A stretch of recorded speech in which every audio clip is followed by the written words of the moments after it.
Il y a 150 000 ans, j'étais insignifiant. Je ne dominais pas le monde comme aujourd'hui.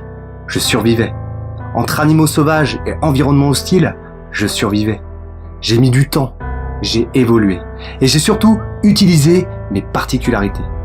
Des particularités qui m'ont permis, au fil des siècles, de dominer la nature et ses animaux. De dominer l'esprit humain. De bâtir des empires et de devenir l'espèce la plus puissante du monde. Aujourd'hui, je vais t'expliquer comment j'ai pris le contrôle de la planète. Dominer le feu a été l'un de mes premiers coups de génie. J'ai toujours été malin. Mon cerveau a toujours consommé beaucoup d'énergie, car il est plus lourd que la plupart des autres espèces hominidées. Pour survivre, je développa un attrait particulier, quelque chose que ne possédaient pas les autres espèces vivantes. Ok, la fourmi est capable de travailler sur des tâches précises avec un grand nombre de membres, mais chez elle, tout est programmé.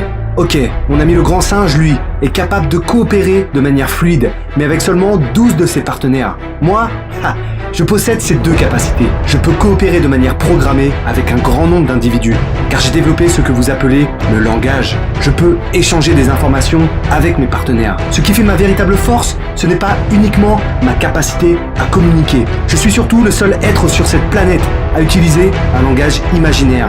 Grâce à ce langage de fiction, on peut alors organiser des plans, coopérer. Voilà, c'est ça. Je suis un être doué de coopération.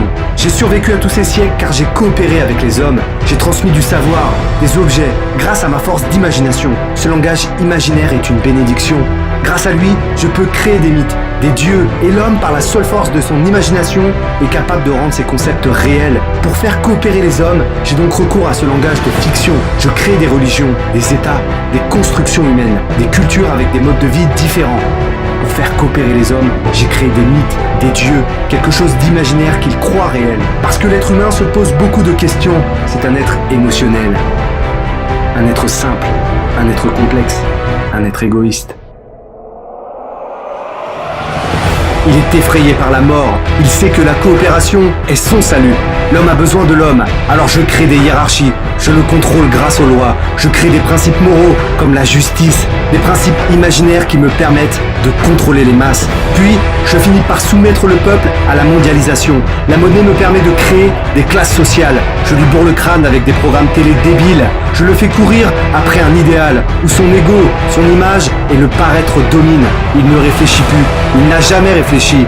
Il a toujours eu besoin qu'on le guide parce qu'il veut survivre, toujours. Je limite la vision de l'esprit humain pour mieux le dominer. Je le divertis, je le terrorise pour l'enfermer en lui-même.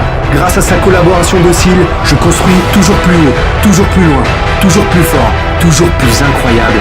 Je rends ce monde fou, je brise la nature, je brise les hommes, je manipule, je brûle mon oxygène, je fais la guerre, je tends mon téléphone au lieu de tendre les bras. Je suis perdu, j'ai un bon fond, mais où aller ?